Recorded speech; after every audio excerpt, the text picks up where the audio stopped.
Excuse me, but no, I'm not doing this. I'm not sitting next to him. Sloane Whitaker shoved her handbag onto the empty seat beside her and stared up at Adrian Cross. Sir, you need to find another seat. Adrian stood quietly in the aisle. This is my assigned seat. You can check the boarding pass. Sloane let out a sharp, humorless laugh. Seriously, first class dressed like that. Adrian didn't move. Please move your bag. Her smile disappeared. Don't tell me what to do.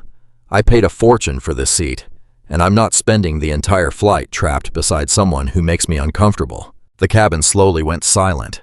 Adrian's voice remained calm. I'm only asking you to clear the seat I paid for. Sloane leaned toward him and raised her middle finger inches from his face. Then ask someone else, because you're not sitting here. Adrian didn't flinch. Sloane had no idea that the man she was humiliating owned 75% of the company that paid her salary.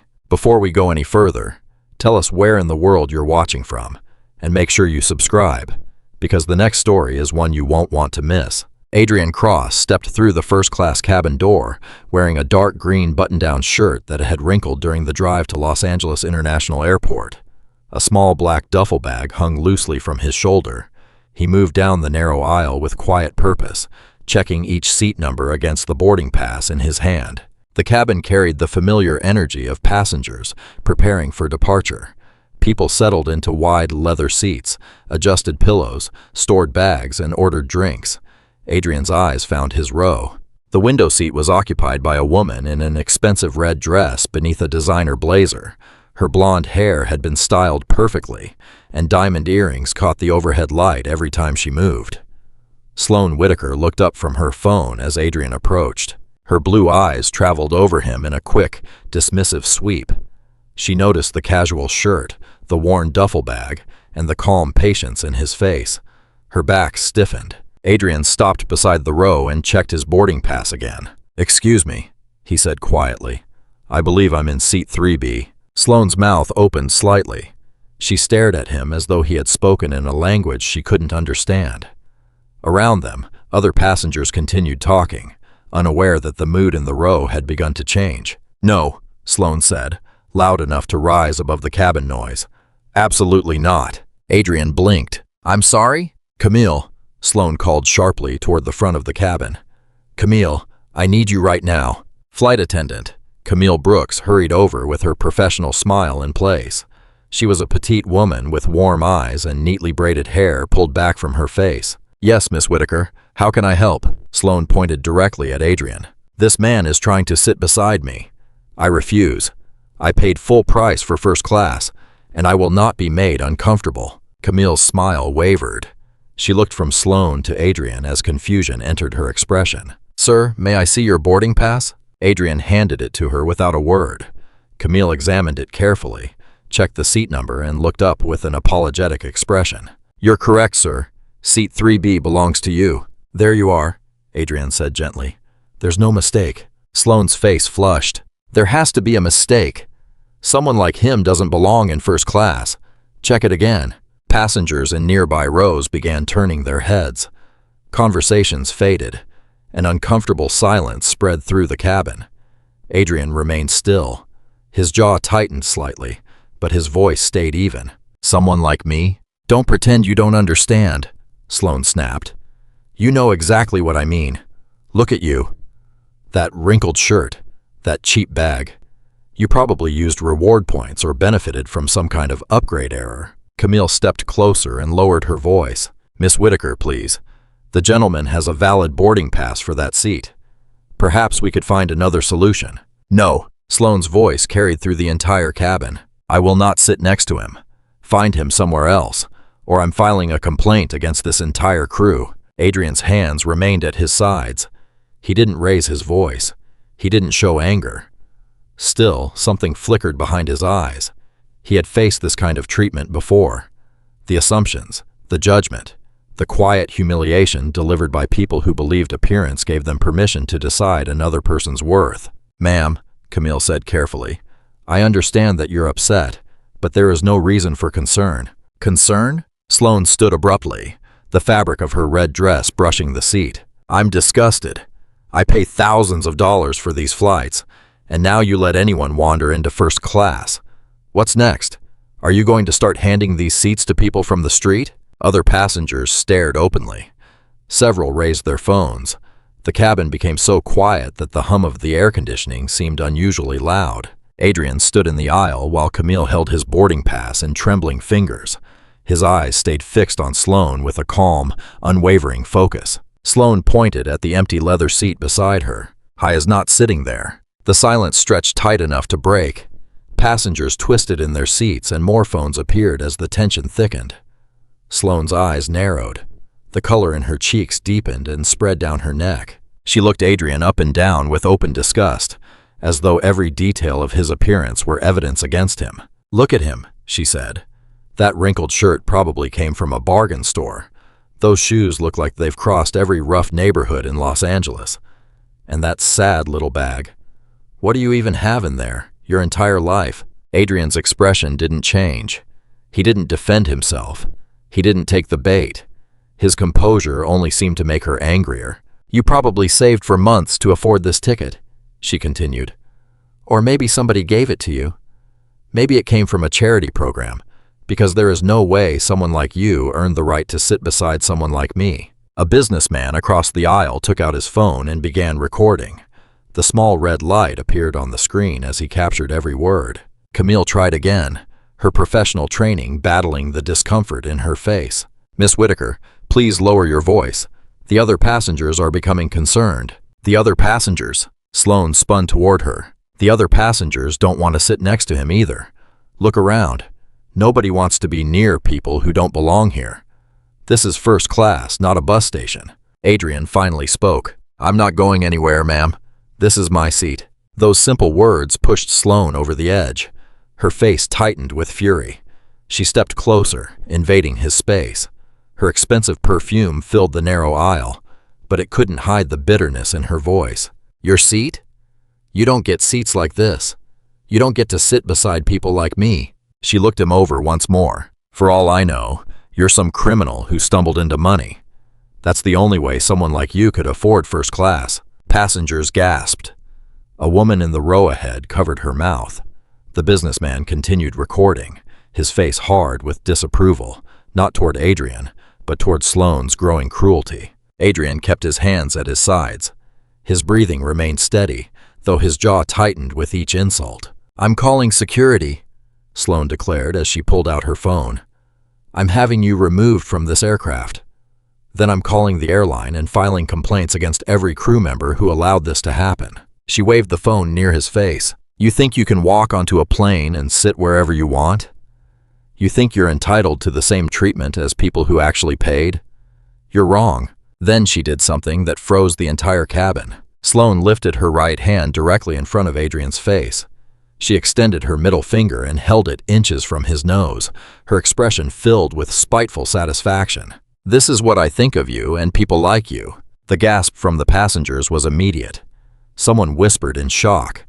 The businessman's phone recorded everything while Sloane held the gesture in place. Adrian looked at her hand, then slowly met her eyes. He said nothing. His silence unsettled her more than an argument ever could. Camille stepped forward quickly. Her face had gone pale. She placed herself between them, and her hands shook slightly. Ma'am, that is completely inappropriate. Please return to your seat immediately. Sloane lowered her hand and looked around at the staring passengers and raised phones. Instead of shame, she wore a triumphant smirk, as though all the attention proved she had won. There, she said with satisfaction. Now everyone understands what we're dealing with. Camille turned toward Adrian. Her eyes held apology and embarrassment. Her voice became gentle and respectful. Sir, I'm deeply sorry about this. Would you allow me to move you to one of our more private seats near the front? It's quieter there, and you'll have more room. Adrian nodded once. His dignity remained intact, even after everything he had been forced to endure. Camille escorted him toward the front of the aircraft. Sloane settled into her window seat with a smirk, convinced that she had claimed some important victory. Once the aircraft reached cruising altitude, the cabin lights dimmed to a soft amber glow. Sloane sat by the window with a glass of champagne, still warmed by her earlier satisfaction. She told herself she had handled the situation perfectly. In her mind, some people needed to be reminded of their place. She sipped her drink and gazed at the endless clouds below, feeling powerful and vindicated. The flight attendants moved quietly through the cabin, their earlier tension replaced by practiced calm. Sloane barely noticed them. Her thoughts had already shifted to an important business meeting waiting for her in New York. A few rows behind her, two men in expensive suits spoke in low voices. At first, Sloane paid no attention. She was too absorbed in her own plans to care about someone else's conversation. Then certain words reached her. "The shareholder meeting is going to be explosive," one of the men said. Cross called it with almost no notice. He has never done that before. Sloane's attention sharpened. She knew that name. Everyone at Crestwell International knew it, even though very few employees had ever seen the man behind it. Adrian Cross owned 75% of the company, the second executive said. When he wants something done, it gets done. No debate, no delay. Sloane shifted in her seat, pretending to adjust her position while listening more closely. The men clearly worked for Crestwell. She recognized one of them as Grant Ellis from the finance division. The other was unfamiliar, but his watch, posture, and quiet confidence suggested senior management. "I heard he's personally reviewing personnel files," Grant continued. "Disciplinary actions, complaints, settlements, everything that was buried or closed." The other executive moved uneasily. "That's what concerns me. Cross usually stays away from daily operations. If he's suddenly examining personnel matters himself, someone is about to face serious consequences." A chill moved through Sloane's body. Personnel files, complaints, settlements. She had survived several internal disputes during her career. In her mind, they were caused by employees who couldn't handle strong leadership, people who mistook firmness for unfairness. Those matters had been handled quietly and professionally, then pushed out of sight where she believed they belonged. "The strangest part," Grant continued, "is that most employees have never seen him. He travels constantly, keeps a low profile, dresses like an ordinary person, and flies commercially instead of using the company aircraft. You could sit beside Adrian Cross on a plane and never realize who he was." Sloane's champagne glass stopped halfway to her lips. A terrible understanding crept through her like cold water. The second executive lowered his voice. "Speaking of him, isn't that Mr. Cross sitting up front?" He nodded discreetly toward the more private seats near the front of the cabin. Sloane followed his gaze, and the world seemed to tilt beneath her. There he was, sitting calmly by the window, looking at the clouds with the same composed expression he had worn during her attack. The man she had humiliated. The man whose face she had filled with insults. The man she had declared unworthy of first class. Adrian Cross, the majority owner of Crestwell International. The man who controlled the company where she had built her career, and who now held the power to examine every decision she had ever made. The glass slipped from her fingers. Champagne spilled across the expensive red fabric of her dress. She barely noticed. Her mind replayed every cruel word, every accusation, every degrading gesture, the raised finger inches from his face, the passengers recording, Camille standing between them in shock. The blood drained from Sloane's face as the full weight of her mistake struck her. She had to fix it. She had to apologize, explain, and make him understand that it had all been a misunderstanding. She rose on unsteady legs and hurried toward the front of the cabin. Her heart beat so hard that she could hear it beneath the steady sound of the engines. Passengers looked up as she passed. Some recognized her from the earlier confrontation. Adrian didn't turn as she approached. He continued watching the clouds, peaceful and apparently untouched by the chaos she had caused. Sloane stopped beside him and cleared her throat. He turned with mild curiosity. "Mr. Cross," she began, her voice barely above a whisper. "I had no idea who you were. I'm terribly sorry about what happened. It was all a misunderstanding." Adrian studied her for a long moment. His dark eyes were calm and measuring. When he spoke, his voice was quiet and controlled, yet something in it made her stomach drop. "Miss Whitaker, I recognized you the moment you entered this plane." Sloane's knees nearly gave way. The certainty in his tone told her everything. This had not been a random encounter to him. He had known who she was. "You knew," she whispered. "You knew who I was when you showed me exactly who you are," Adrian said. He shifted in his seat and faced her fully. Passengers nearby tried not to stare, but Sloane could feel their attention. Yes, Miss Whitaker. I knew exactly who you were. I recently reopened employee files that had been buried in our corporate archives. Complaints against you stretching across years, intimidation, biased promotion decisions, retaliation against employees who dared to speak honestly. Sloane's mouth went dry. She glanced around and leaned closer. Those complaints were settled. They were legally resolved.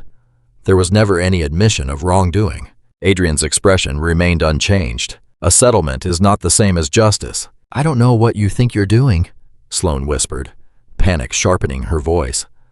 But I have excellent lawyers. This conversation could be considered harassment of a senior employee.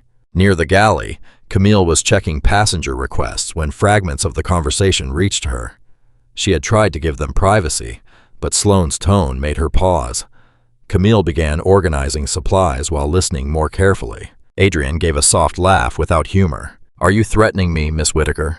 On a plane full of witnesses, after what just happened in front of several cameras? I'm protecting myself from whatever personal vendetta you're pursuing, Sloane replied, though her voice had lost its earlier force. One incident does not justify targeting a senior executive. One incident? Adrian raised his eyebrows slightly. What happened in this cabin wasn't an isolated incident. It was confirmation. Camille felt a chill move through her. The deliberate way Adrian spoke, the fear growing in Sloane's voice, and the references to buried files made it clear that this was much larger than a dispute over a seat. Confirmation of what? Sloane demanded, though she seemed afraid of the answer. Adrian leaned back, his composure unbroken. Confirmation that the complaints filed against you were telling the truth.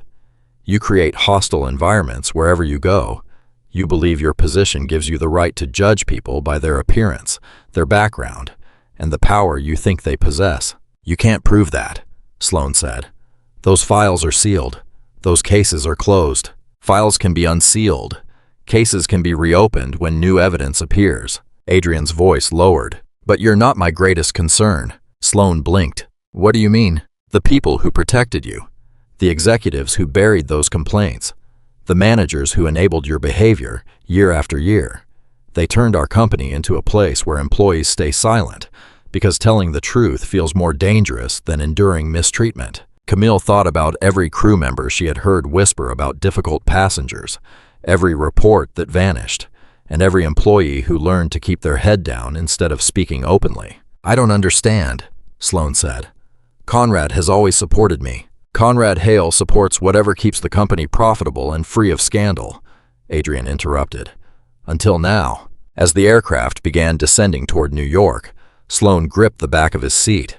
Her knuckles whitened against the leather. What are you going to do? Adrian turned back toward the window and watched the city lights slowly rise beneath them. His reply was so quiet that Camille had to strain to hear it. You confirmed everything. The arrival gate at John Fitzgerald Kennedy International Airport was filled with the usual confusion of passengers leaving a long flight. People moved through the jet bridge with carry-on bags, checking phones that had been unavailable in the air. Yet something felt different. Whispered conversations carried an uneasy charge. Several passengers held their screens up, comparing faces and replaying the video that had already begun spreading. Sloane moved through the crowd like someone being hunted. Her designer heels struck the terminal floor in quick, uneven steps. Her red blazer was wrinkled from nervous movement. She kept looking over her shoulder for Adrian, for passengers from the flight, or for anyone who might recognize her. Her phone vibrated again and again. Social media alerts, news notifications, messages from colleagues.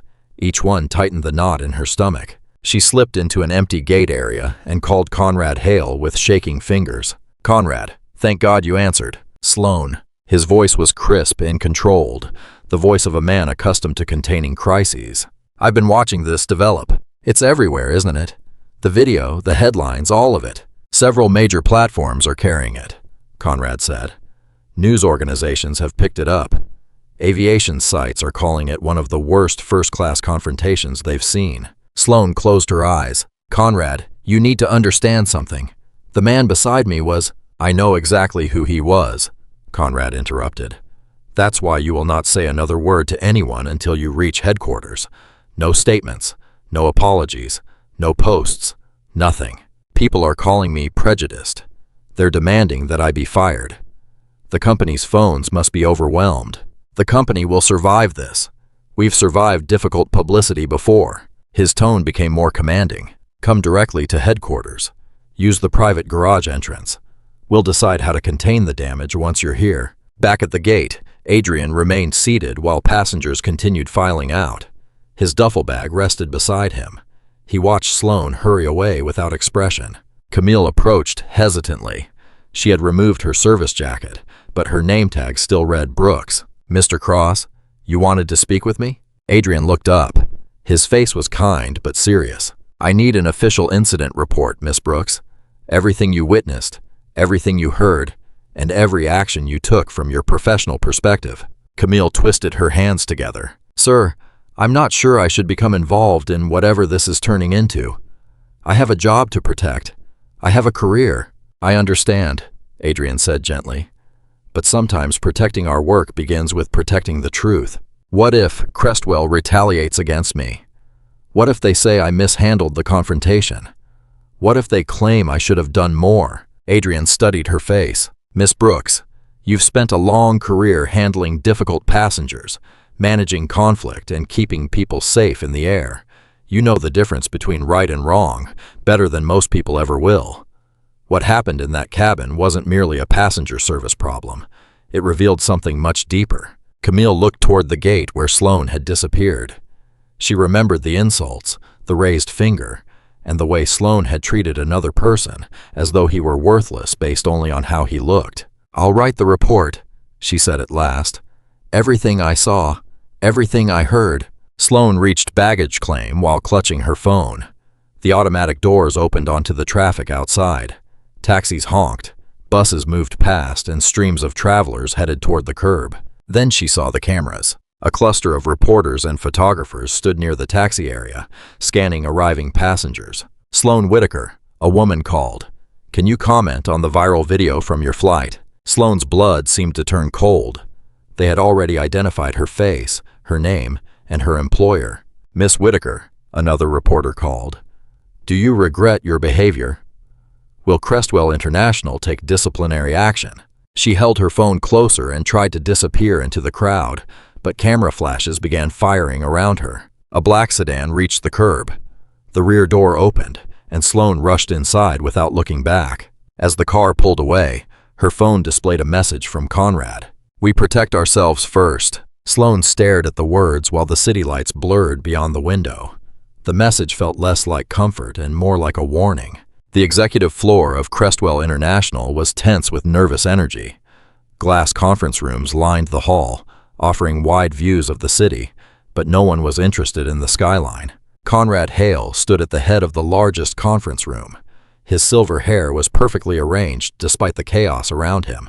His navy suit remained pressed, and his tie was straight, but his jaw carried the strain of a man watching his carefully built world begin to crack. "Close the door," Conrad ordered as the final executive entered. Senior vice presidents filled the leather chairs around the polished table. The legal team sat near the far end with tablets, phones, and documents spread before them. Sloane occupied the chair closest to Conrad. She had changed into a black business suit, but makeup couldn't hide the exhaustion in her eyes. Her fingers trembled when she reached for a glass of water. "All right," Conrad began. "We have a situation that requires immediate control. The incident on the flight has gone viral. Our stock has already fallen. The board is asking questions." Dana Holloway, the leader of the legal team, spoke first. "We've reviewed the footage circulating online. From a liability perspective, we can frame this as a misunderstanding between two passengers that escalated unnecessarily." "Exactly," Conrad said. Sloane was exhausted and traveling after a difficult week. The seating arrangement was confusing. Emotions rose, as they sometimes do on airplanes. "We issue a statement emphasizing our commitment to respect and inclusion. Then we move forward." Sloane nodded quickly. "It was a misunderstanding. I was tired. I'd been working relentlessly. I wasn't thinking clearly. Anyone could have." "Anyone could have what?" The voice came from the conference room entrance. Every head turned. Adrian Cross stood in the doorway, still wearing the simple green shirt and carrying his worn duffel bag. He looked calm, almost casual, yet his presence filled the room like pressure gathering before a storm. "Mr. Cross," Conrad said, shifting into forced politeness. "I wasn't expecting you." "I'm sure you weren't." Adrian stepped into the room and closed the door. "Please continue. You were explaining how anyone could have done what Miss Whitaker did." The room went silent. Sloane stared at the table, unable to meet his eyes. The other executives looked anywhere except at the man who controlled their professional futures. "Adrian," Conrad said, trying to recover his authority. "Emotions are high after what happened, but we need to consider the larger picture. Crestwell employs 40,000 people. We have shareholders, investors, and contracts worth billions of dollars. One unfortunate moment should not—" "One unfortunate moment?" Adrian's voice remained quiet, but several people leaned back. "Is that what we're calling it?" He moved to the empty chair opposite Conrad. "I want an independent ethics investigation and a complete audit of every discrimination complaint filed across recent years. External investigators, not our internal legal department." Dana cleared her throat. "Mr. Cross, with respect, launching an investigation now would generate even more negative attention. It could look as though we're admitting wrongdoing. Maybe because we are." Conrad stood and spread his hands in a practiced gesture of reason. "Adrian, I understand that you're upset. What happened on the plane was inappropriate, and Sloane understands that. But destroying one of our most senior executives over a single event isn't justice. It's revenge." Sloane finally looked up. Carefully formed tears appeared in her eyes. "Mr. Cross, I made a mistake. I was wrong, and I'm sorry. I've given a major part of my life to this company. I've built programs, mentored employees, and delivered results. I don't deserve to lose my entire career because I had one terrible day." Adrian studied her face. "Miss Whitaker, how many employees have you dismissed in recent years?" "I don't see how that's relevant." 37, Adrian answered. "I've reviewed the records. 37 people lost their jobs under your direct supervision. 28 were people of color. Would you like to explain that pattern?" The room seemed to grow colder. Sloane opened her mouth, but no sound came. Conrad stepped forward, his diplomatic expression beginning to crack. "Those were performance-based decisions. We have documentation for every dismissal. Suggesting otherwise is what?" Adrian asked as he rose slowly. "Uncomfortable? Expensive? Dangerous to the image you've spent years protecting?" He looked around the table at faces that could no longer meet his gaze. "Let me explain something. Hiding abuse doesn't make it disappear. It allows it to grow. It spreads through a workplace until silence becomes normal and fear becomes policy. When the truth finally comes out, and it always does, the damage is far greater than it would have been if people had acted honestly from the beginning." Conrad's face reddened. "You're talking about destroying careers, Adrian. You're talking about damaging a company your own father helped build." "My father built this company to create opportunities, not to protect people who destroy them." Adrian's voice carried a finality that made several executives shift in their chairs. The room fell into tense silence. Beyond the glass walls, employees moved through the hallway without knowing that the future of their company was being decided only a few feet away. Conrad walked toward the window with his back to the room. When he turned, the polished mask of diplomacy had disappeared. Something colder had taken its place. "Sloane," he said quietly, "you and I need to speak in private." The borrowed office felt smaller than it should have. Adrian sat behind a mahogany desk that belonged to a middle-level executive who had cleared the room for him. Papers covered nearly every surface, coffee cups balanced beside file folders. Harsh overhead light cast shadows across documents that told stories of damaged careers and buried complaints. Marissa Grant sat across from him with reading glasses resting low on her nose. She turned through another personnel file with the concentration of someone who had spent much of her career studying corporate wrongdoing. Her dark hair was pulled into a neat bun, and the creases in her blazer revealed how long she had been working. "This pattern reaches back for years," she said without looking up. "The same divisions, the same complaints, the same outcomes." She dropped another folder onto the growing pile between them. Nothing was corrected. Nothing was acknowledged. Adrian rubbed his temples. The evidence was worse than he had imagined. Complaint after complaint had been buried beneath legal settlements and confidentiality agreements. Some names were familiar. He remembered faces from company gatherings, talented people who had suddenly vanished from the organization without explanation. His phone vibrated with another email. "More people are reaching out," Marissa said. "The video has made them believe someone might finally listen." Adrian opened the message. It came from Lena Park, a former accounting supervisor.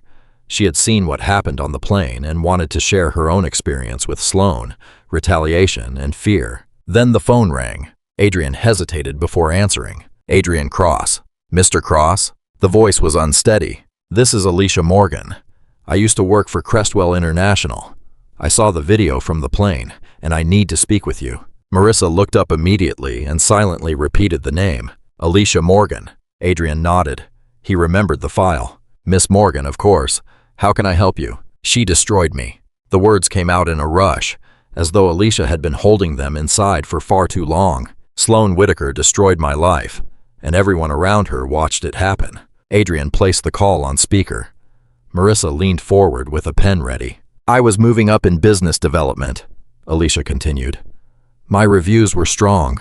I earned promotions. I thought I had a future there. Then I reported her." "Reported what?"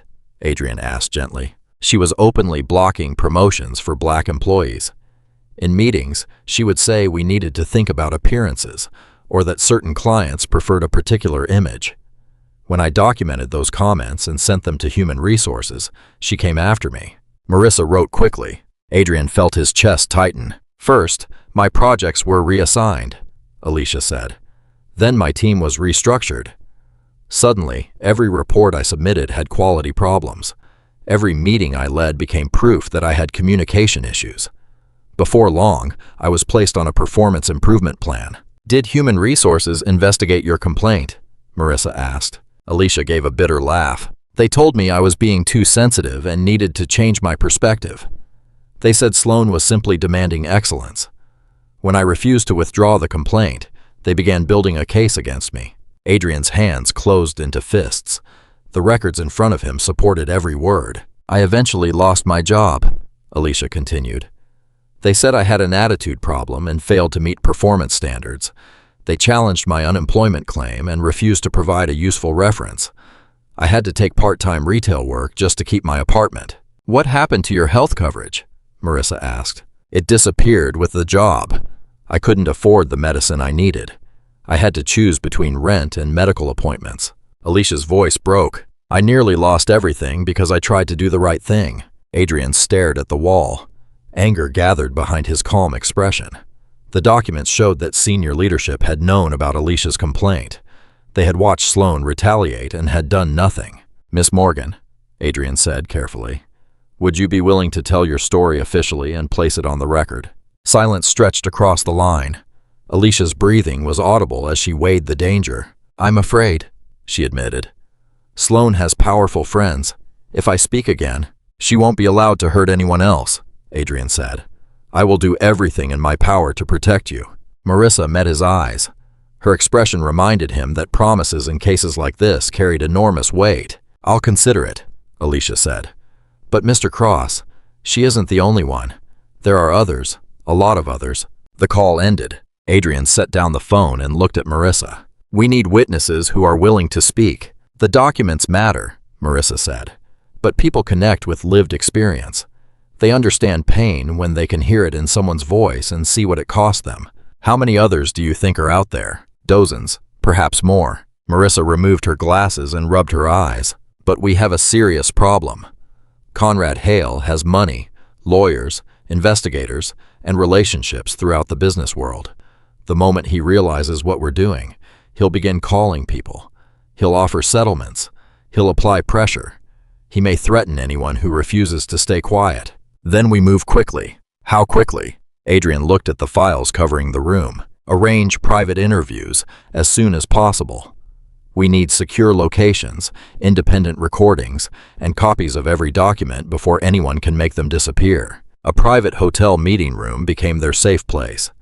Adrian selected the Ashton House because it stood near Crestwell headquarters, but felt completely separate from the company. There were no corporate logos, no glass walls, and no polished conference table. Only neutral carpet, simple chairs, and a wooden table. Marissa arrived carrying a leather briefcase and coffee. She placed a digital recorder on the table and opened several legal pads. Her movements were precise. The meeting would help determine whether they had a real case or only a collection of painful claims that Cresswell's lawyers could dismiss. Adrian entered wearing a dark gray suit instead of his usual casual clothes.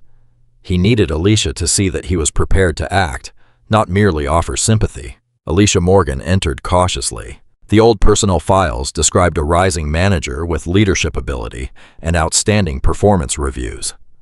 The woman who walked through the door looked tired and worn down. Her black blazer remained professional but showed signs of long use. Her shoes were polished but modest. Everything about her suggested struggle, yet her eyes held determination. "Miss Morgan." Adrian stood and offered his hand. "Thank you for coming." Alicia shook it firmly.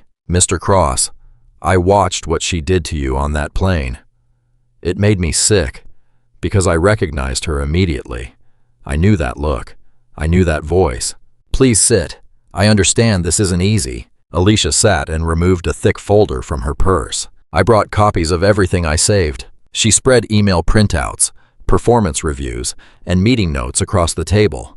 Each page revealed part of the same pattern: retaliation disguised as normal business decisions.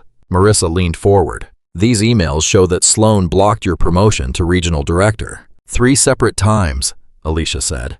"She told Human Resources that I wasn't leadership material. She said I had an attitude problem and couldn't perform under pressure." Adrian read over Marissa's shoulder. One email turned his stomach. Sloan had written directly to Conrad that Alicia was focusing too heavily on diversity concerns instead of what she called real work. She recommended replacing Alicia with someone who better reflected company values. "What happened after you filed your formal complaint?" Marissa asked. "Everything changed. My work was suddenly unacceptable. My reports contained errors no one could explain. My team meetings were canceled. Then they moved my office to the basement." "The basement?" Adrian asked. "A storage area beside the mailroom. No windows. The air conditioning barely worked.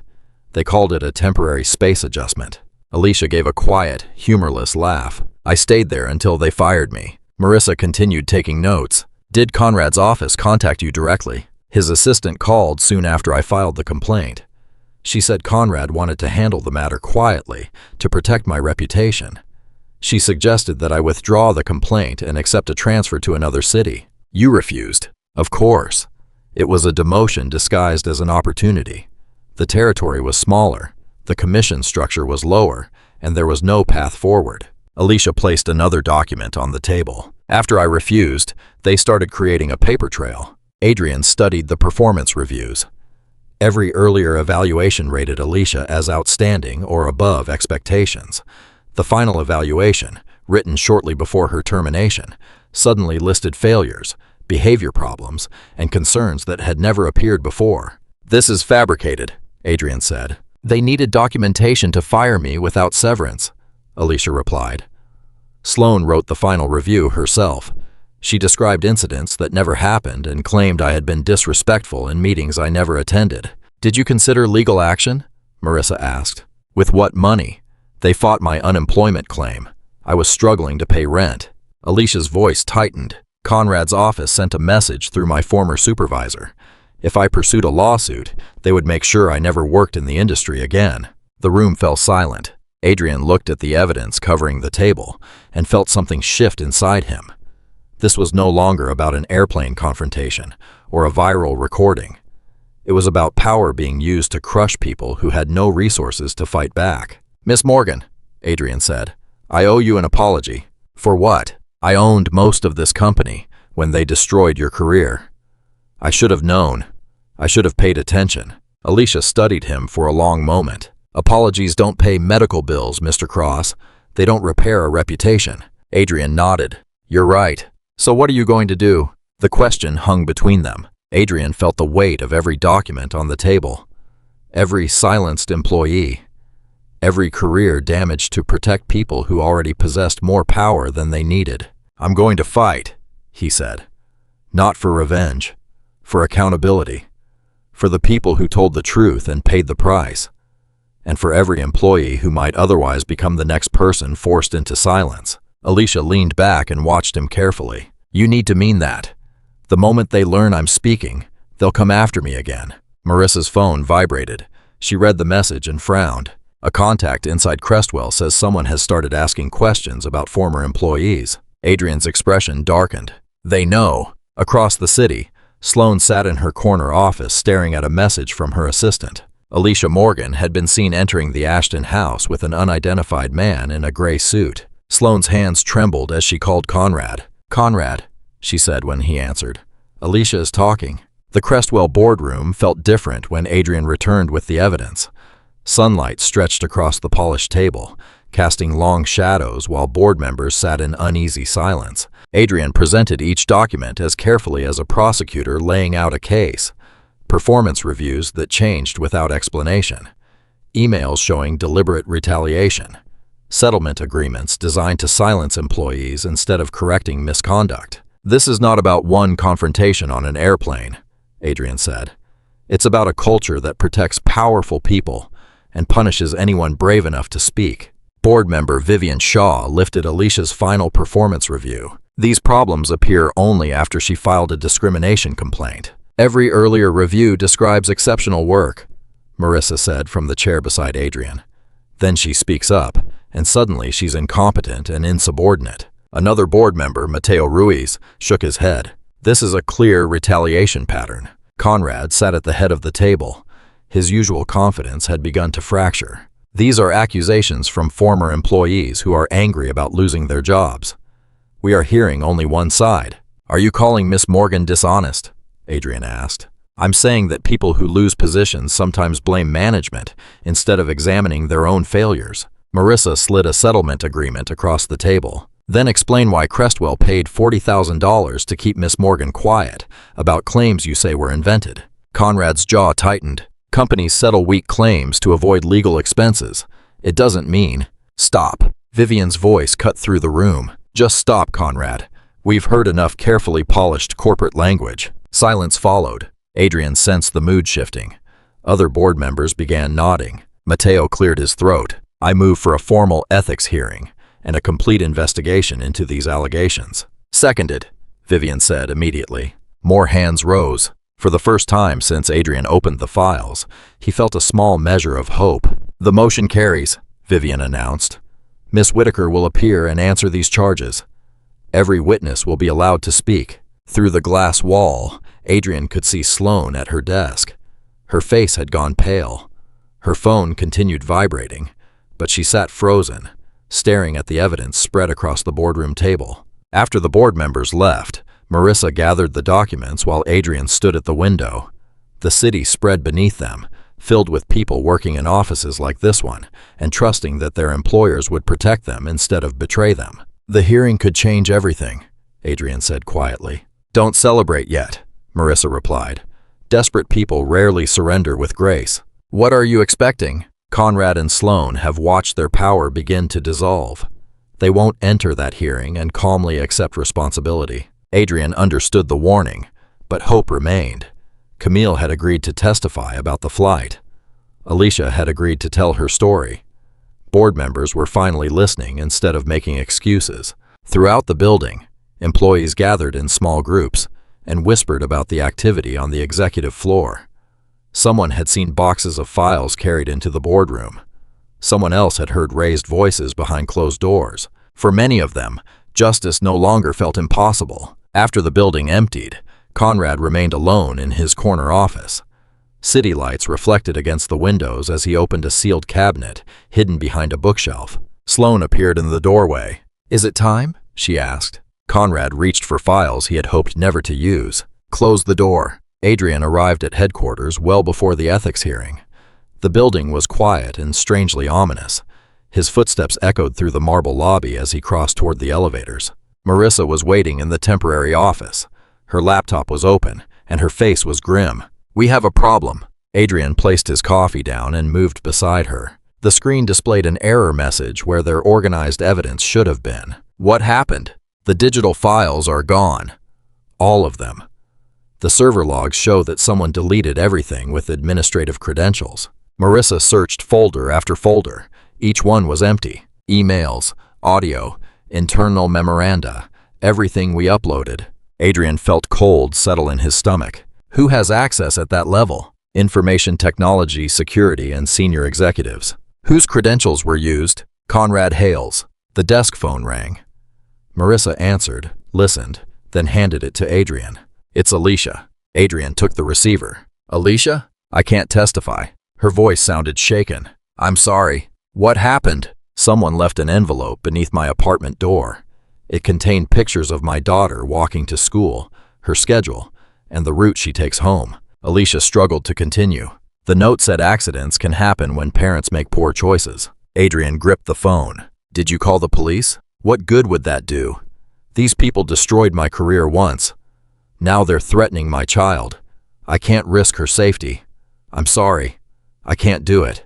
The line went silent. Marissa was already trying another number. Camille isn't answering. They soon learned why. Adrian's assistant entered carrying a printed email from Atlantic Skies Airways. Adrian read it aloud. Flight attendant, Camille Brooks has been suspended pending a conduct review. The airline alleges unprofessional behavior and a violation of passenger privacy policies. Marissa closed her laptop with force. They're removing every witness. Adrian's phone began filling with news alerts. He opened the first story and felt his hands tremble. The headline described him as a billionaire owner, targeting an employee after a minor airplane dispute. The article presented him as unstable, vindictive, and dangerous. Leaked emails, carefully forged, supposedly showed him planning to destroy anyone who embarrassed him in public. Anonymous sources called him paranoid and increasingly unpredictable. The story portrayed Sloan as an innocent employee facing the anger of a powerful man's wounded pride. More reports appeared. Business networks questioned whether Adrian was fit to lead Crestwell. Marissa read the same pattern across her screen. This is coordinated. The stories were released together so the false version would reach everyone before we could respond. The intercom sounded. Mr. Cross, the board requests your immediate presence in the main conference room. Adrian entered to find the board already seated. Conrad stood at the head of the table wearing a grave, concerned expression. Adrian, Conrad said gently, we need to discuss troubling developments. You mean the lies you placed in the press? I mean serious questions about your judgment. Shareholders are demanding answers. The stock has fallen sharply, and confidence in leadership is deteriorating. Conrad spoke with almost fatherly concern. We're facing a crisis. Matteo shifted uncomfortably. Adrian, the allegations claim you used company resources to target employees for personal reasons. Those documents are false. Perhaps, Conrad said. But the loss of shareholder confidence is real. The board must decide whether changes are necessary to protect the company. Vivian, who had supported Adrian, now struggled to meet his eyes. The morality provision in your agreement requires a board review when executive conduct creates severe disruption. Adrian looked around the table. The courage he had seen earlier had been replaced by fear. Concern for stock value and reputation had overwhelmed their commitment to truth. You're removing me based on manufactured evidence. We're protecting Crestwell, Conrad said. You would do the same in our position. Adrian's phone vibrated with a legal notification. He opened it and saw that Sloan had filed a civil rights lawsuit against him and Crestwell International. The complaint accused him of discrimination, abuse of power, and deliberate harassment after what it called a minor misunderstanding on an airplane. Her lawyers had already distributed the filing to the press. Conrad offered a sympathetic smile. She has the right to defend herself through the legal system. I hope you understand the board's position. Adrian rose slowly. His chair scraped against the floor. Beyond the conference room windows, reporters were gathering outside the building. Camera crews prepared along the sidewalk. The ethics hearing is postponed, Conrad said.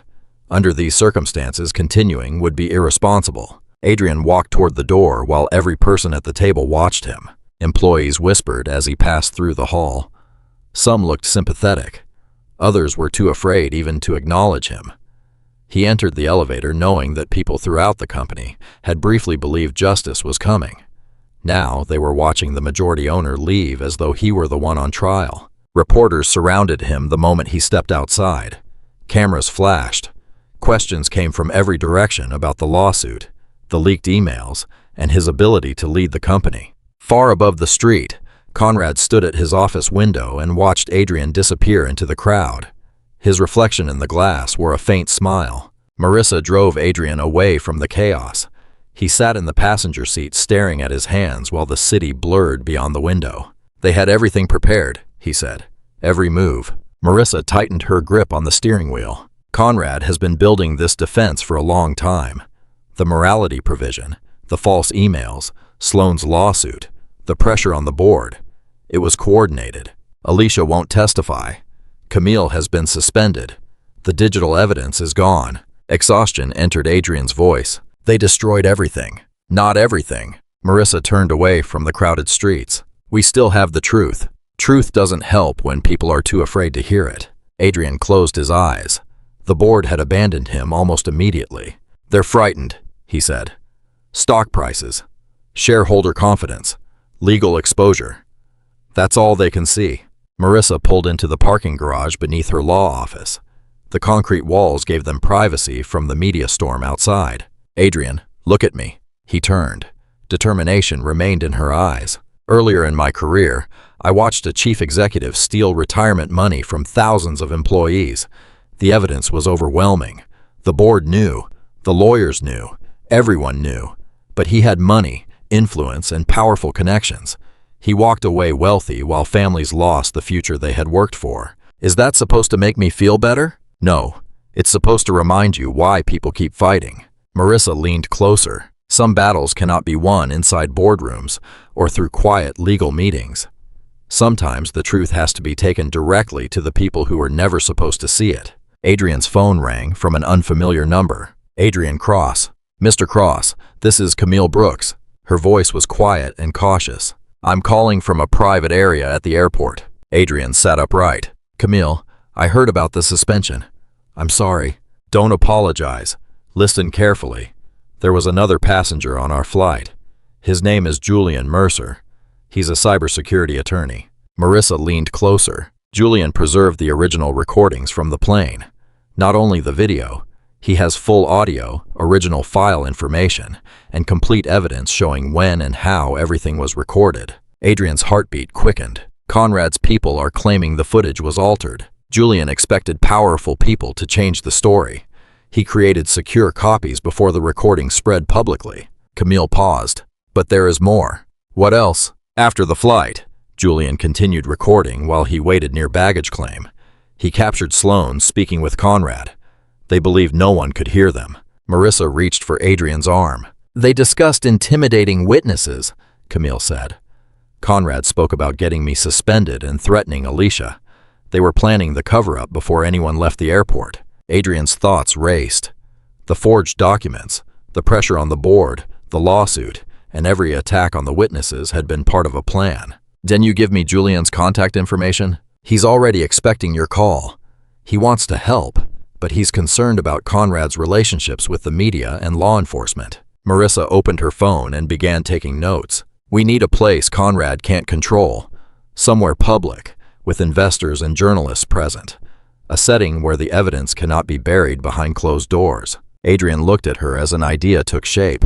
He reached into his jacket and removed an elegant black invitation with gold lettering. It was for the Crestwell International Annual Shareholder Gala at the Grand Meridian Hotel. Every board member and major shareholder will be there, Marissa said. The financial press will be present. Conrad plans to announce a leadership transition, Adrian replied. He intends to remove me publicly in front of everyone whose opinion matters to him. Camille's voice came through the speaker. Whatever you're planning, be careful. These people have already shown how far they'll go to protect themselves. Adrian studied the invitation. Conrad wanted a public stage for Adrian's downfall. Adrian was going to use that same stage to reveal the truth. Adrian's hotel suite became a command center. Sunlight passed through tall windows and reflected across polished floors and dark wooden furniture. Breakfast dishes had been cleared away, but the large table remained crowded with laptops, legal folders, printed emails, financial statements, and handwritten notes. Coffee sat untouched beside stacks of evidence. Marissa occupied one side of the table with her reading glasses low on her nose. She reviewed corporate bylaws and contract language line by line. The expensive suite no longer felt like a place of rest.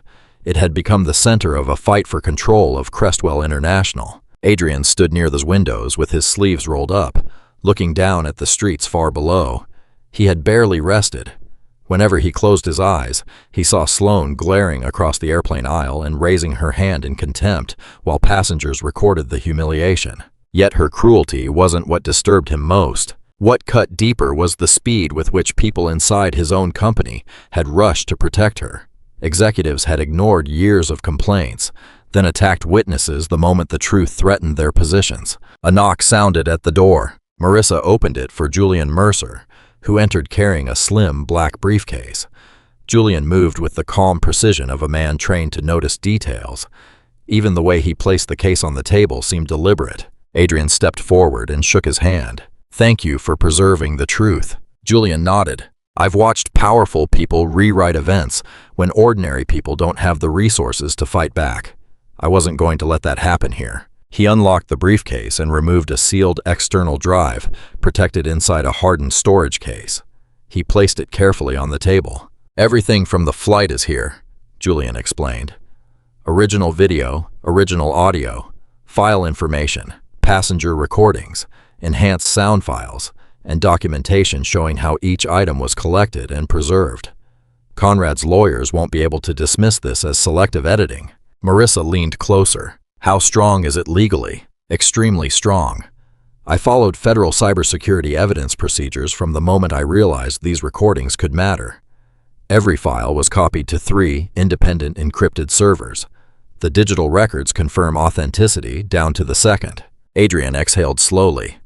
Conrad had manipulated reporters, board members, and shareholders with carefully prepared lies. At last, they possessed evidence that could not be explained away. Another knock interrupted them. Camille Brooks entered after Marissa opened the door. She looked exhausted. Dark circles rested beneath her eyes, but determination remained in her posture.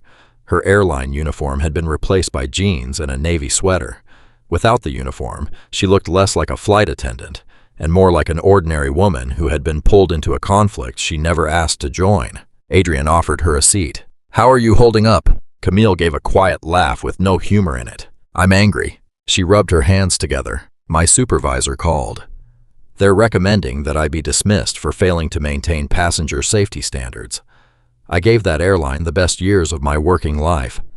My reviews were excellent, and I had never received a formal complaint. Now they're willing to throw me away to protect Sloane Whitaker." The bitterness in her voice filled the room. Marissa handed her a small digital recorder. "Tell us everything. Begin when Sloane saw Adrian's boarding pass.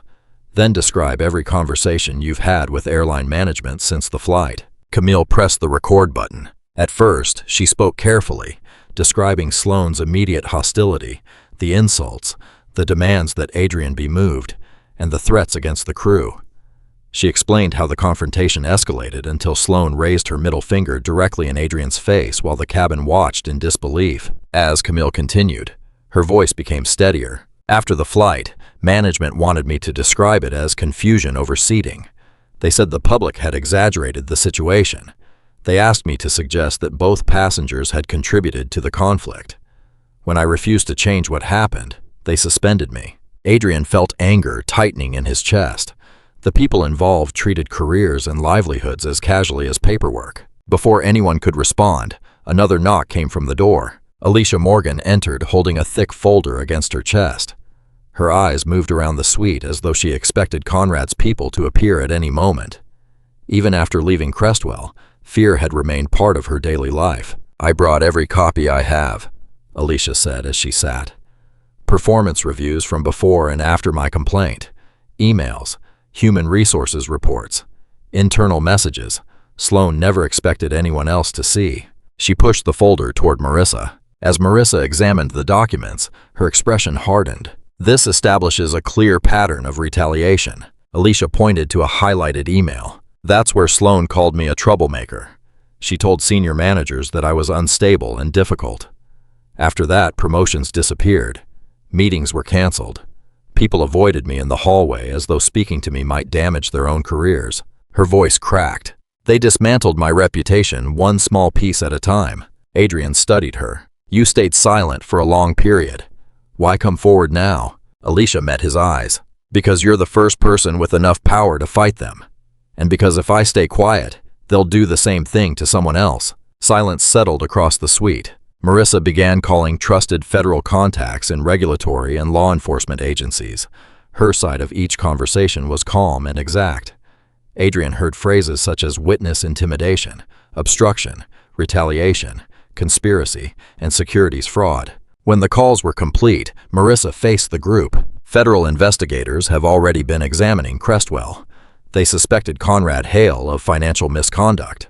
What we've gathered gives them a basis to act. Julian sealed the drives into evidence bags. Camille and Alicia exchanged nervous looks. Are we notifying the board? Marissa asked. Adrian shook his head. No. Conrad expects me to follow the same corporate process he controls. He expects formal complaints, private hearings, delays, negotiations, and closed-door decisions while he manipulates the people involved. Adrian placed both hands on the table and looked at everyone. He plans to remove me publicly in front of shareholders, executives, and cameras. We'll answer him in the same room, with evidence no one can hide. He closed the final folder. They chose the public stage. That's where the truth will meet them. The Crestwell International Shareholder Gala filled the Grand Meridian Hotel ballroom with wealth, influence, and carefully maintained appearances. Crystal chandeliers cast warm light across marble columns, while investors, executives, and board members gathered beneath tall windows overlooking the city park. Camera crews positioned themselves around the room. Financial reporters checked microphones and reviewed notes. Conrad Hale stood near the raised stage, adjusting his silver tie while speaking with an assistant. His black suit was perfectly tailored. He carried himself as though his control of Crestwell had already become permanent. Sloane Whitaker remained near the front of the room in a crimson dress. Her hair was flawless, her makeup precise, and her confident smile suggested that the airplane confrontation belonged to a past she had already defeated. She laughed with board members and accepted greetings as though she had won. The event coordinator asked everyone to take their seats for a special presentation. The crowd settled into elegant chairs facing the stage. Conrad climbed the steps with practiced ease and waited behind the podium for silence. Good evening, shareholders and friends of Crestwell International. This gathering marks an important moment in our company's future. Polite applause moved through the ballroom. Sloane clapped from near the front, her eyes bright with expectation. Conrad continued. Serious concerns have emerged regarding leadership decisions that may threaten shareholder confidence and company stability. Several board members nodded solemnly. Conrad had spent days preparing them for this moment. Recent events suggest a pattern of impulsive and emotional decision-making that places personal grievances above responsible business judgment. Our reputation, our employees, and our investors require steady leadership. Cameras focused on him. Reporters wrote rapidly. The board has therefore asked me to address questions about majority ownership and the responsibility it carries toward every stakeholder. The ballroom grew quieter. Sloane's smile widened. The removal of Adrian Cross was about to begin. Before we proceed with the leadership restructuring vote, Conrad said, we must consider. The ballroom doors opened. The sound echoed across the marble floor. Adrian Cross entered in a dark navy suit, walking with quiet confidence. Marissa Grant moved beside him carrying a leather briefcase. Camille Brooks followed in a simple black dress. Alicia Morgan walked with Julian Mercer, both determined despite the tension in their faces. The crowd turned. Whispers traveled through the room as investors recognized people from the recent news reports. Sloane's smile faded. Her fingers tightened around the stem of her glass. Conrad's composure wavered for only a moment. Mr. Cross, this is a private shareholder event. Please take your seat so we can continue. Adrian stopped before the stage. I'm requesting a few minutes before any vote takes place. That isn't part of the agenda, Conrad replied. Please sit down. Board member Evelyn Hart stood from the front row. As majority owner, Mr. Cross has the right to address the shareholders. This is highly irregular, Conrad said. Let him speak, another board member called. Several voices joined in agreement. Conrad had been trapped by the corporate procedures he expected to use against Adrian. Sloane's face went pale when she saw Camille and Alicia. Adrian climbed the stage without waiting for Conrad's permission. Marissa handed him a small remote as he approached the podium. Thank you, Adrian said into the microphone. What you're about to see will explain why this vote cannot proceed. He raised the remote. Conrad stepped forward. This is completely out of order. The large screens around the ballroom flashed white, then displayed sharp video from the airplane cabin. Passengers appeared in first class as Adrian walked down the aisle with his duffel bag. Sloane sat by the window and watched him approach with visible contempt. The ballroom fell silent. Sloane's recorded voice filled the room. "No, absolutely not. I'm not sitting next to him." The footage continued. Her anger rose. Her insults echoed beneath the chandeliers while hundreds of people watched without speaking. Then came the moment that caused several guests to gasp. On the screen, Sloane raised her hand directly toward Adrian's face and extended her middle finger. Every expression was visible. Every word was clear. The ballroom remained frozen as the recording showed her questioning Adrian's right to sit in first class, mocking his clothes, and demanding that he be removed. The same video also captured Adrian's restraint. He never shouted, threatened, or insulted her. Even when she humiliated him publicly, he remained composed. When the video ended, Adrian turned toward Julian, who connected his laptop to the projection system. "What you witnessed occurred on the flight," Adrian said. "What you're about to hear was recorded after we landed." A new audio file began playing through the ballroom speakers. The voices were immediately recognizable. Sloane spoke first. "Conrad, we have a problem.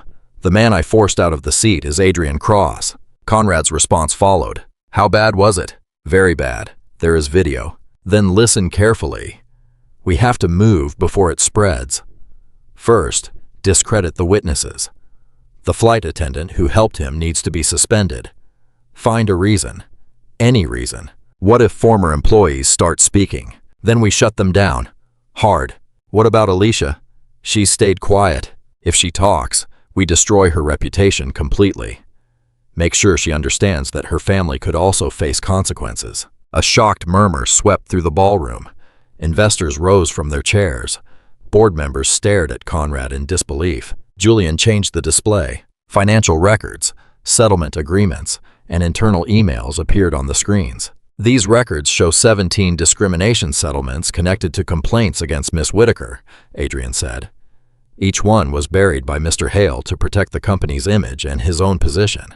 The documents revealed company money, used to silence victims, promotions awarded despite repeated complaints, payments hidden from board oversight, and ethics reports altered to conceal what had happened. Evelyn Hart stood. "Conrad, are these records genuine?"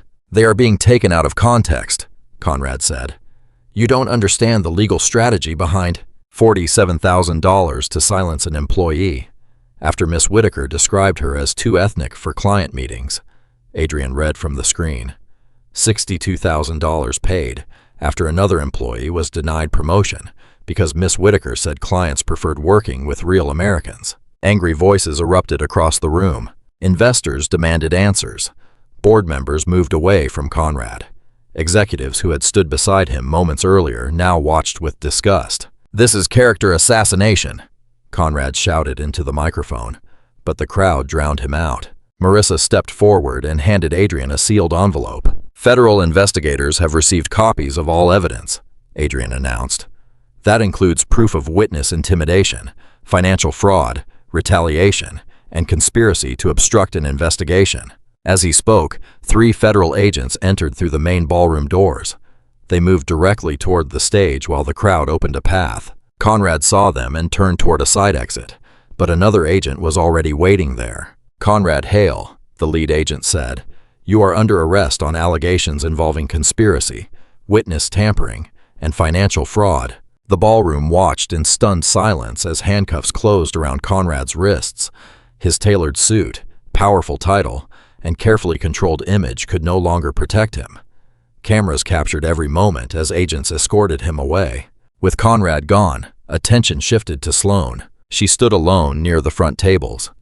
The red dress that had made her look powerful now made her impossible to overlook. Her confidence had vanished. She searched the room for support. Board members avoided her eyes. Executives who had worked beside her for years suddenly became absorbed in their phones. At last, she walked toward the stage. "Adrian," she called. Her voice trembled. "I need to apologize." The microphone carried her words through the ballroom. What happened on the plane was wrong. I was under pressure. I wasn't thinking clearly. I never meant the things I said. She looked toward the cameras, then back at Adrian. I'm sorry. I'm truly sorry. Can we speak privately? Can we find a way to work this out? Adrian looked down from the stage. His expression was calm, but his answer carried the truth she had avoided since the flight. You weren't sorry when you believed I had no power. You're sorry because you discovered I mattered to people you wanted to impress. The ballroom became silent again. Adrian continued, his voice steady. But every person matters, Miss Whitaker. That was the lesson you refused to understand. In the period that followed, the executive floor of Crestwell International changed completely. The heavy doors that had hidden decisions were removed. Glass walls opened the offices where leaders worked, and employees were invited to observe how major policies were discussed. Adrian stood in the main conference room before employees, board members, and reporters. The same screens that had exposed Sloan now displayed Crestwell's new structure. Effective immediately, Sloan Whitaker's employment with Crestwell International is terminated, Adrian announced. Her benefits, stock options, and severance have been revoked under the terms governing serious misconduct. Employees near the back applauded. Others simply smiled, relieved that they no longer needed to hide their feelings. Conrad Hale has been permanently removed from every role within Crestwell. His authority is dissolved, and the board has voted unanimously to make that decision final, subject to the outcome of the federal proceedings. Adrian spoke without anger or satisfaction. He delivered the facts with the same calm authority he had shown on the plane. More importantly, we are changing the systems that allowed this to continue. The screens displayed new policies. Each one reflected a lesson learned from years of hidden harm. Every discrimination complaint will now be handled by an independent firm instead of internal human resources. Any employee who reports misconduct will receive immediate legal protection and cannot be punished, demoted, isolated, or dismissed for speaking honestly. Settlement agreements will no longer contain silence provisions designed to protect the company at the expense of the harmed employee. Marissa, now appointed as Crestwell's general counsel, stepped forward with a folder. We've also created a compensation fund, she said. Every employee harmed under the previous system will be eligible for financial restoration, even when an earlier settlement was signed. Emotion moved through the room. Some employees wiped their eyes. Others sat straighter, as though a weight had finally lifted from their shoulders. Alicia Morgan, Adrian called. Alicia rose slowly from the middle of the crowd. She wore a navy business suit and carried herself with a confidence that had once been taken from her. Miss Morgan has been reinstated to her previous management level with full back pay, restored benefits, and renewed health coverage. She will also lead our employee advocacy department, making certain that no one else faces what she endured. The applause became thunderous. Tears filled Alicia's eyes, but she smiled as employees welcomed her back into a company that had finally decided to protect its people. Camille Brooks, Adrian continued. Heads turned toward Camille near the front. She stood with the composed grace that had served her throughout her career in the air. Miss Brooks chose truth over personal safety when that choice carried real consequences. Crestwell is honored to offer her the position of Corporate Ethics Director. Her responsibility will be to make sure employees always have a voice, and that every voice is heard with dignity. Camille accepted with a small nod. Her smile showed gratitude, but also determination. These changes are more than policies, Adrian said. They are promises. Crestwell will never again be a place where power protects cruelty, or where telling the truth costs someone a livelihood. After the meeting, Adrian remained at work, signing the documents that made each commitment official. Every signature represented a person who would no longer face the same isolation Alicia had endured. Later, Adrian returned to Los Angeles International Airport for another cross-country flight. He wore the same simple style that had triggered Sloan's contempt.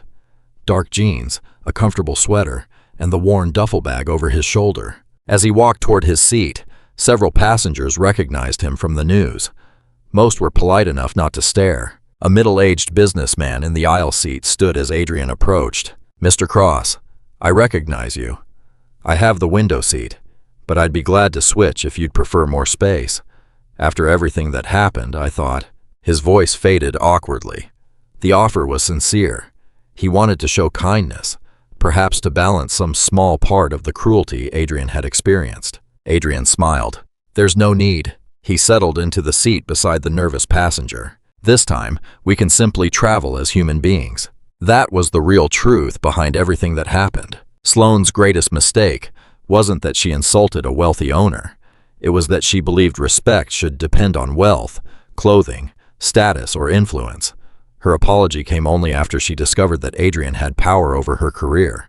Before that discovery, she felt no responsibility for the pain she caused. Adrian's strength didn't come from revealing his ownership or watching people lose their positions. It came from refusing to become cruel in return. He stayed calm when he was humiliated, listened when others described their suffering, and used his authority to repair a system instead of merely punishing one person. Alicia's courage reminds us that speaking the truth can be frightening, especially when powerful people have taught us that silence is safer. Camille's choice shows that integrity often appears in ordinary moments, when no audience promises applause and no reward is guaranteed. Marissa and Julian demonstrate that justice needs more than good intentions. It needs preparation, evidence, patience, and people willing to protect facts when others try to rewrite them. The story also reminds us that forgiveness and accountability are not opposites. A person can let go of hatred without pretending that harmful behavior had no consequences. Real accountability creates a chance for change.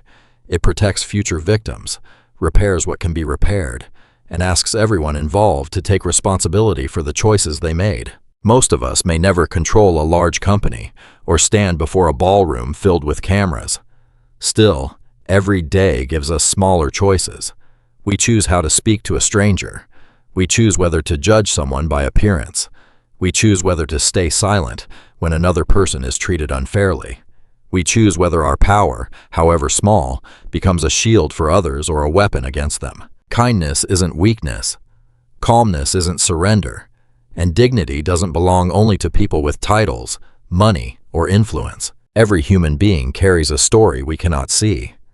Every person deserves basic respect before we know their name, their position, or what they can do for us. The safest and most meaningful way to live is simple. Treat people well when there is nothing to gain. Tell the truth, even when it is uncomfortable. Accept responsibility when your choices cause harm. Offer forgiveness where it can heal, but never confuse forgiveness with permission for cruelty to continue. A good life is not measured only by success. It is measured by the dignity we protect, the courage we show, and the kindness we choose when nobody can force us to choose it. There is another lesson hidden in the way the people around Sloane responded. Some passengers looked away at first. Others watched in silence until the cruelty became impossible to ignore. One man chose to record what was happening, and Camille chose to stand between Adrian and the person attacking him. Their actions mattered because unfair treatment often survives through the belief that nobody will challenge it. Standing up for someone doesn't always require a dramatic speech. Sometimes it means calmly saying that a comment is wrong. Sometimes it means documenting what happened, supporting a colleague who is afraid, or refusing to repeat a convenient lie.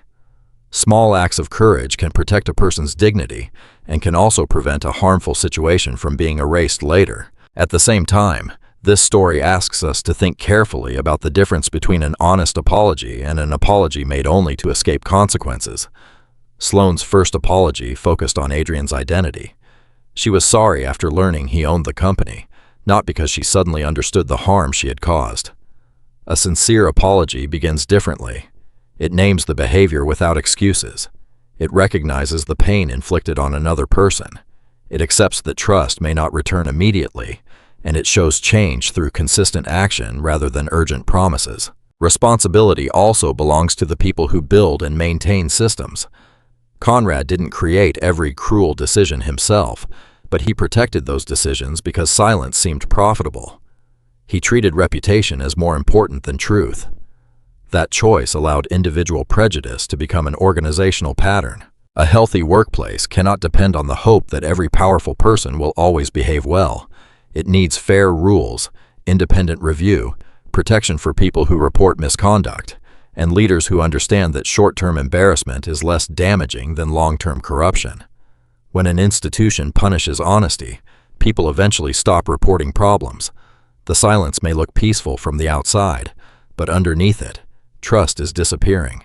Adrian also had to accept his own share of responsibility. He didn't commit the abuse, yet he acknowledged that his distance from daily operations allowed it to continue unnoticed. That admission made his leadership stronger, not weaker. Real leaders don't protect their image by pretending they never missed anything.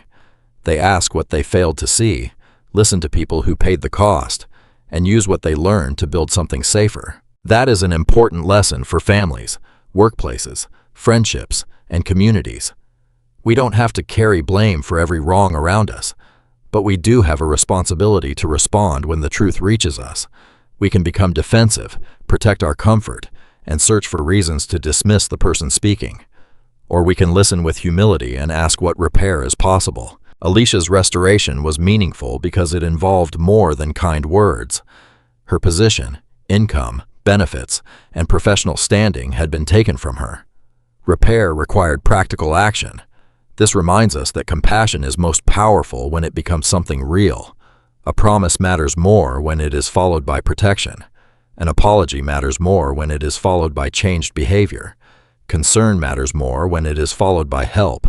Camille's experience also shows why people who tell the truth need support. Courage doesn't erase fear. A person may do the right thing and still worry about losing income, reputation, or security. We shouldn't praise people for speaking up and then leave them alone to face the consequences. Gratitude should become protection, legal support, fair treatment, and a community that refuses to let them be isolated. Julian understood that memory can be challenged and stories can be manipulated. By preserving the original evidence, he protected more than a video. He protected the ability of others to know what truly happened. In everyday life, we may not need encrypted servers or legal records, but we can still value accuracy. We can resist spreading rumors, check what we know before making accusations, and avoid changing a story simply because the truth is inconvenient. The passengers on the second flight offered another quiet lesson. The businessman tried to show kindness because he recognized Adrian from the news. Adrian appreciated the gesture but didn't ask for special treatment. He wanted something simpler and more important. He wanted to be treated as a human being. That desire belongs to everyone. People shouldn't need fame before others become polite. They shouldn't need wealth before their pain is believed. They shouldn't need authority before someone clears the seat they paid for, listens to their complaint, or speaks to them with basic decency. We also need to remember that people are capable of change, but change requires honesty.